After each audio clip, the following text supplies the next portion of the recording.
नए साल के पहले दिन जब पूरी दुनिया नए साल का जश्न मना रही थी, तब लखनऊ में एक ही परिवार के 5 लोगों की दिल दहला देने वाली घटना सामने आई। लखनऊ के एक होटल में एक शख्स ने अपनी ही मां और 4 बहनों की हत्या कर दी और इस हत्या के बाद उसने एक वीडियो बनाया और इस वीडियो में कई बड़े दावे किए। ये लखनऊ के चारबाग रेलवे स्टेशन के सामने एक होटल है, जहां एक ही परिवार के 5 लोगों की हत्या कर दी गई। आगरा के रहने वाले अरशद ने पहले अपनी मां और 4 बहनों को नशीला पदार्थ देकर बेहोश किया, फिर उसकी नसें काटकर उनकी हत्या कर दी। हत्या के बाद आरोपी अरशद ने एक वीडियो भी बनाया है। आज अपने हाथ से अपनी बहनों को और अपने आप को मारा है मैंने। इस सब चीज़ों की जिम्मेदारी बस्ती वाले हैं। उन्होंने हमारे घर छीनने के चक्कर में न जाने कितने कितने हम लोग पर जुल्म करे। हमने आवाज़ उठाई लेकिन हमारी किसी ने न सुनी आज तक। वीडियो में अरशद का दावा है कि उसके मोहल्ले के कुछ लोग उसके घर पर कब्जा करना चाह रहे हैं। इतना ही नहीं, वो उसकी बहनों को बेचना भी चाहते हैं। ऐसे में कहीं से मदद ना मिलने से निराश होकर वो अपने परिवार की हत्या के बाद खुद भी आत्महत्या करना चाहता था, लेकिन ऐसा नहीं कर सका। इस हत्या में शामिल उसका पिता बदर भी घटना के बाद फरार हो गया। डेड बॉडी को कब्जे में लेकर पंचायतनामा और पोस्टमार्टम के लिए भेज दिया गया है और प्राथमिक जो है पूछताछ सभी लोगों से चल रही है, होटल वालों से और अन्य चीज़ों को, अन्य जो है साक्ष्य खंगाले जा रहे हैं। फिलहाल आरोपी अरशद पुलिस की गिरफ्त में है, लेकिन उसका पिता फरार है। पुलिस दूसरे आरोपी बदर के अलावा उन लोगों की भी तलाश कर रही है जिन पर परेशान करने का आरोप वीडियो में अरशद ने लगाया है। नए साल के मौके पर नागपुर में एक दिल दहला देने वाली घटना सामने आई है। इंजीनियरिंग के एक छात्र ने अपने ही माता पिता की बेरहमी से हत्या कर डाली। नागपुर के कपिल नगर में उस वक्त सनसनी फैल गई जब 25 साल के इंजीनियरिंग के छात्र लीलाधर डाकोले ने अपने माता पिता की बेरहमी से हत्या कर डाली। पुलिस से मिली जानकारी के मुताबिक लीलाधर की इंजीनियरिंग पढ़ाई में भी कुछ खास नहीं कर पा रहा था, जिसको लेकर माता पिता उससे नाराज थे। पढ़ाई को लेकर लीलाधर की माता पिता से हमेशा तकरार होती रहती थी, जिससे वो काफी खफा था। हमें 112 नंबर पे कॉल आया था कि एक घर में 2 डेड बॉडीज़ है। तो हमने वहाँ पे जाके चेक किया तो वो पति पत्नी की डेड बॉडीज़ थी। ज़्यादा जानकारी लेने के बाद ऐसा पता चला कि उनका जो बेटा है, नाम है उसका उत्कर्ष डाकुड़े, ये 25 साल का है, इंजीनियरिंग का स्टूडेंट है।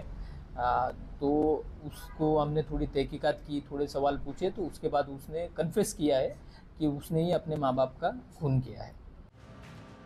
आरोपी के पिता कोराड़ी पावर प्लांट में बतौर इंजीनियरिंग का काम कर रहे थे, जबकि आरोपी की मां स्कूल में शिक्षिका थी।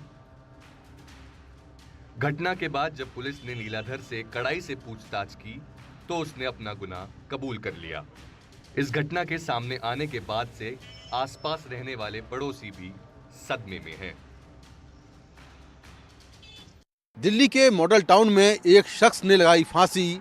अपनी पत्नी से चल रहा था 2 साल से तलाक का केस। दिल्ली पुलिस ने इस मामले में अभी केस दर्ज नहीं किया है। पुलिस के मुताबिक इस मामले में मृतक का मोबाइल जब्त कर लिया गया है और जिस तरह से सबूत मिलेंगे उसके हिसाब से आगे कार्रवाई होगी। इस मां के जहन से फांसी पर लटके जवान बेटे की तस्वीर ओझल नहीं हो रही है। मां ही नहीं, पूरा परिवार सदमे में है। ये सच्चाई तो सारी मेरा भाई रिकॉर्ड करके अपनी वीडियो बना के गया। दिल्ली के मॉडल टाउन इलाके में 39 साल के एक शख्स पुनीत खुराना ने अपने कमरे में फांसी लगाकर खुदकुशी कर ली।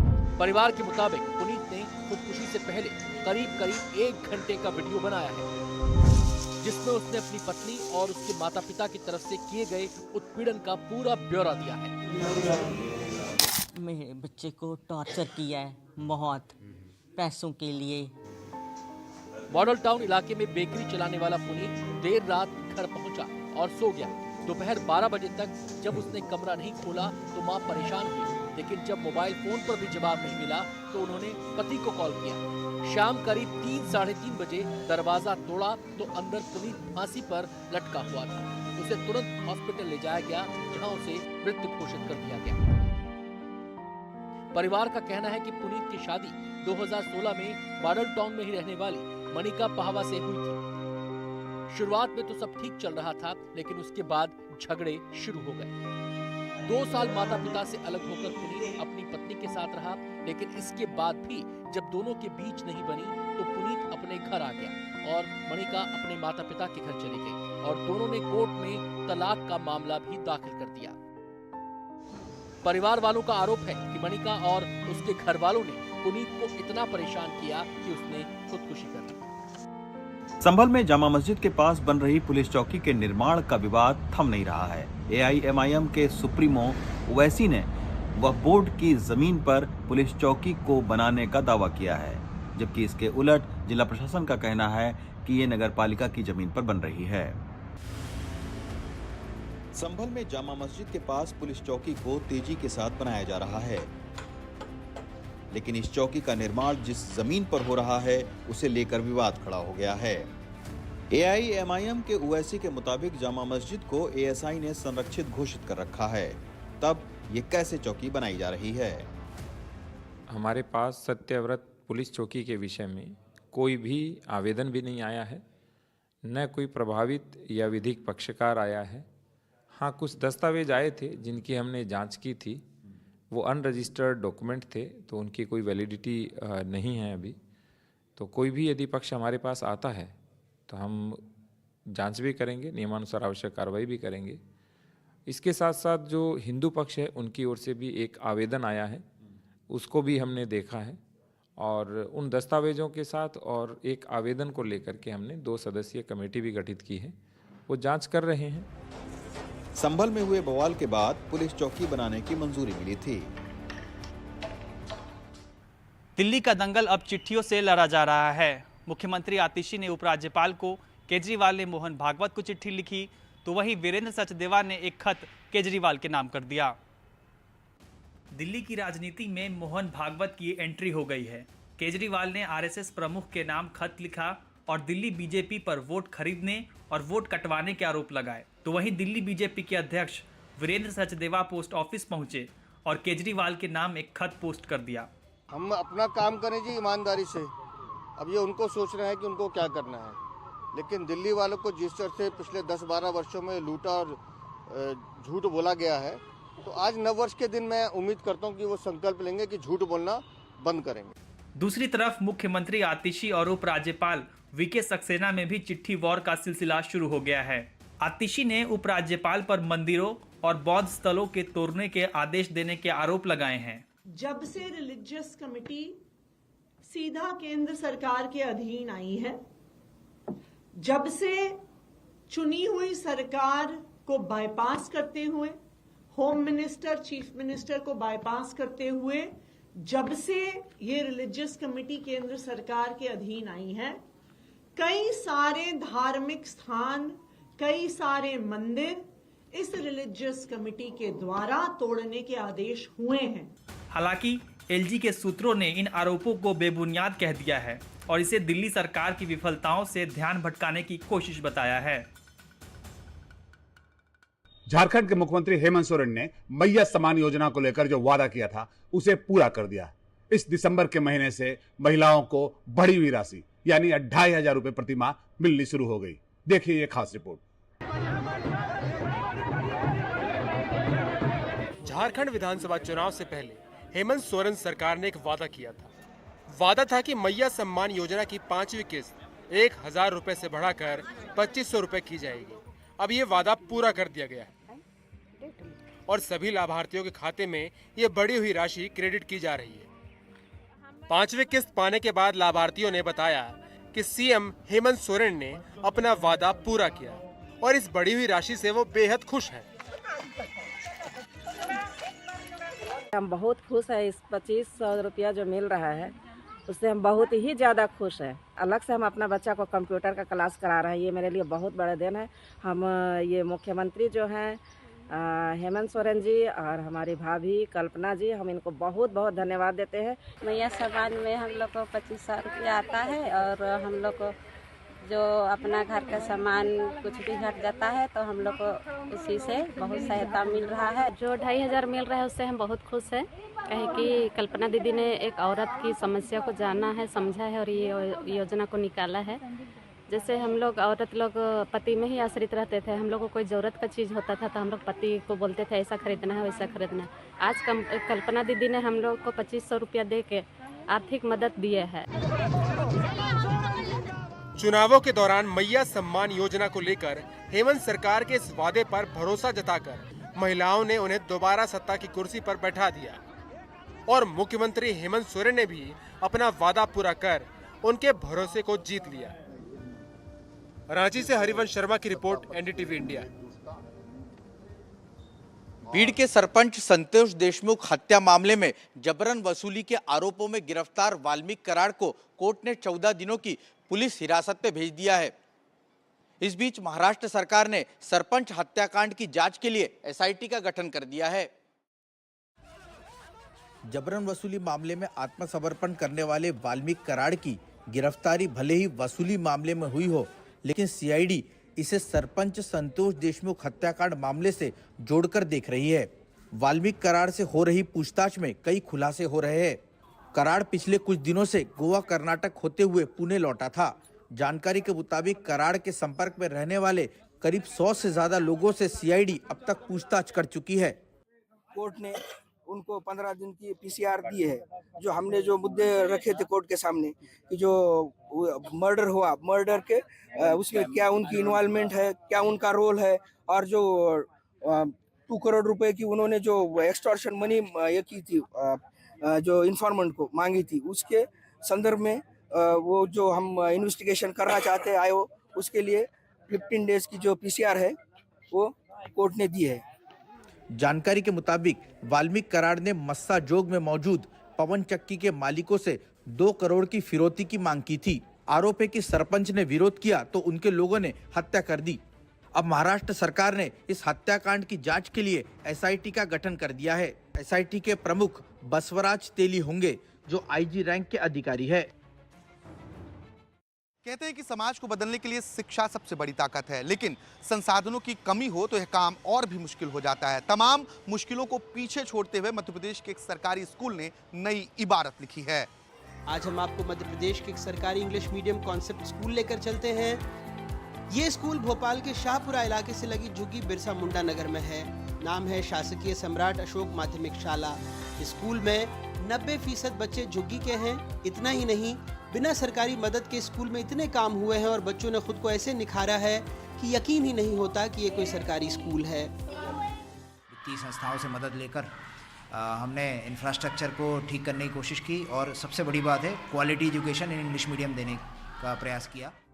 स्कूल में कुल 213 बच्चे हैं, जिनमें से प्राइमरी में 144 बच्चे रजिस्टर्ड हैं, जबकि मिडिल स्कूल में 69 बच्चे पंजीकृत हैं। पहली कक्षा के बच्चों को टैब के जरिए पढ़ाया जा रहा था। हर क्लास में लाइब्रेरी कॉर्नर है, जहां किताबें भी मौजूद है। यहां सोलर सिस्टम भी लगा है। क्राफ्ट के लिए अलग से कमरा है, जहां बच्चे खुद की क्रिएटिविटी से तरह तरह के क्राफ्ट तैयार करते हैं। इंग्लिश मीडियम में पढ़ाते हैं तो उसके लिए हमें कुछ न सीखना भी पड़ता है, तो घर पे हम उसका वो भी करके आते हैं, स्टडी करके भी आते हैं। इंग्लिश में बहुत सी चीज़ें सिखाई जाती हैं। इंग्लिश के क्वेश्चन आंसर, इंग्लिश बोलना। मेरे टीचर मुझे बहुत अच्छा पढ़ाते हैं। मेरे स्कूल में सब व्यवस्था है। यहाँ के नतीजे भी शानदार रहे। हिंदी मीडियम से नतीजा तो 100% था, यानी 100%। 26/11 के मुंबई के हमले के एक मुख्य आरोपी तहव्वुर राणा को जल्द ही भारत लाया जा सकता है। भारत अमेरिकी प्रत्यर्पण संधि को वहां की कोर्ट ने मंजूरी दे दी है और अब भारत सरकार बहुत जल्द तहव्वुर राणा को भारत ला सकती है। अमेरिका की एक अदालत ने तहव्वुर हुसैन राणा को भारत लाने की इजाज़त दे दी है। अमेरिकी कोर्ट ने अपने फैसले में कहा है कि दोनों देशों के बीच प्रत्यार्पण संधि के तहत तहव्वुर राणा को भारत भेजा जा सकता है। इसे भारत के लिए एक बड़ी सफलता के तौर पर देखा जा रहा है।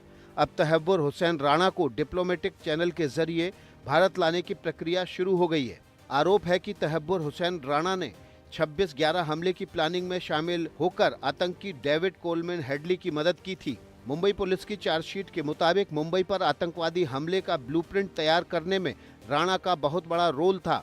हमले की जगह बताने और भारत में छिपने के ठिकानों की जानकारी जुटाने में राणा ने ही आतंकियों की मदद की थी। उसे अमेरिकी जांच एजेंसी FBI ने 2009 में ही उसे शिकागो से गिरफ्तार किया था। तभी से उसे भारत लाने की कोशिशें की जा रही थी। तहव्वुर राणा ने 15 अगस्त 2024 को भारत के प्रत्यर्पण के फैसले के खिलाफ अपील की थी। माता वैष्णो देवी यात्रा के लिए केबल कार प्रोजेक्ट पर फिलहाल काम रोक दिया गया है। 1 हफ्ते से वहां प्रदर्शन हो रहे थे। स्थानीय लोगों का कहना है कि केबल कार प्रोजेक्ट उनकी रोजगार को छीन लेगा और ये आस्था के भी खिलाफ है।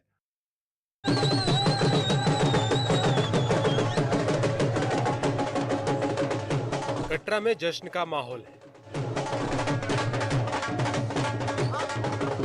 क्योंकि वैष्णो देवी श्राइन बोर्ड ने मंदिर गुफा में केबल कार परियोजना के काम को स्थगित कर दिया है।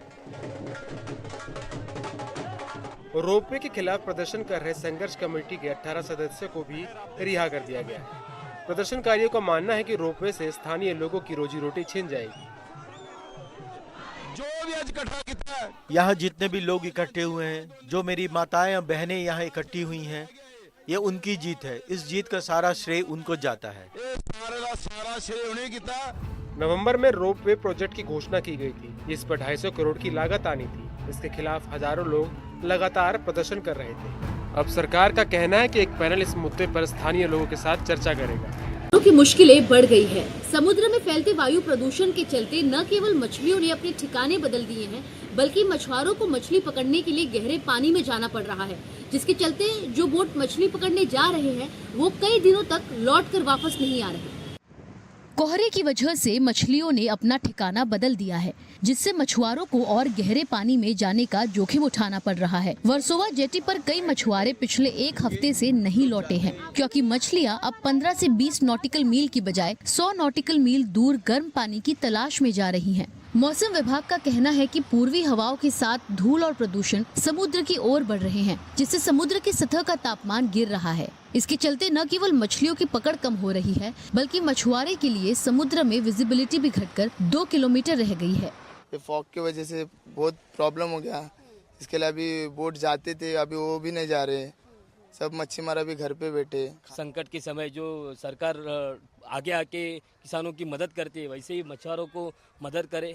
मछुआरा संघ के अध्यक्ष ने मांग की है कि मछुआरों के हित में जल्द से जल्द कोई ठोस कदम उठाए जाए। हमारे इधर 16,000 लोग उसके कमाई पे खा रहे, बोट के ऊपर, मच्छी मारे के धंधों पे ऊपर सब कुछ खा रहे, लेकिन ऐसा कुछ भी नहीं है कि शासन हमारे ऊपर देख रही है। अभी प्रकल्प, इतना बड़ा बड़ा प्रकल्प आ रहा है, हम लोग विरोध कर रहे हैं, लेकिन उसके भी ध्यान नहीं दे रहे। समुद्र तक वायु प्रदूषण पहुंचने की वजह है पूर्वी हवाएं धूल और प्रदूषण को मुंबई के तट से समुद्र की ओर ढकेल रही हैं। कोहरे के कारण समुद्र का तापमान गिरने से मछलियां गर्म पानी की ओर चली गई हैं। प्रदूषण की वजह से महंगी मिलने वाली कुछ समुद्री मछलियां भी कम हो गई हैं, जिससे मछुआरों की आमदनी पर असर पड़ा है। नए साल में उत्तराखंड में बर्फबारी से राहत मिलने की उम्मीद नहीं है। मौसम विभाग के मुताबिक 4 जनवरी से 6 जनवरी तक प्रदेश में बर्फबारी और बारिश हो सकती है, जिससे एक बार फिर से लोगों को कड़ाके की ठंड का सामना करना पड़ सकता है। उत्तराखंड में मौसम के बदलते मिजाज से तापमान में उतार चढ़ाव देखने को मिल रहा है। यहाँ कभी बर्फबारी तो कभी धूप तो कभी बादल और घना कोहरा देखने को मिल रहा है। सर्द हवाओं की वजह से दिन में तापमान 4 डिग्री तक गिर रहा है। मौसम वैज्ञानिकों के मुताबिक आने वाले दिनों में पारा और गिर सकता है। दिन के तापमान है वो प्लेन्स में जो है सामान्य से कुछ स्थानों पे कहीं कहीं 4 डिग्री तक जो है नीचे चल रहे हैं। प्लेन्स की बात करें तो प्लेन्स में 10-11 डिग्री सेल्सियस के आसपास चल रहे हैं, और उसी तरीके से हिल्स में भी जो है 4 और 5 और 6 डिग्री सेल्सियस तक जो है मिनिमम टेम्परेचर चल रहे हैं। फॉग की वजह से देख रहे हैं जो मैदानी क्षेत्रों में फॉग है या लो क्लाउड की एक लेयर है, जिसकी वजह से दिन के टेम्परेचर्स बढ़ेंगे, लेकिन उसके वजह से फिर रात के टेम्परेचर भी बढ़ जाते हैं। मौसम विभाग ने 4 जनवरी से 6 जनवरी तक बारिश और बर्फबारी को लेकर अलर्ट भी जारी किया है। 3-4 दिनों में उत्तराखंड में ज़्यादातर स्थानों पे मौसम शुष्क रहेगा। उसके बाद 5 तारीख और 6 तारीख को एक पश्चिमी विक्षोभ उत्तराखंड को प्रभावित कर सकता है, जिसके कारण जो उत्तराखंड के पर्वतीय क्षेत्र हैं, जनपद हैं, उनमें जो है हल्की वर्षा और बर्फबारी मिलने की संभावना है।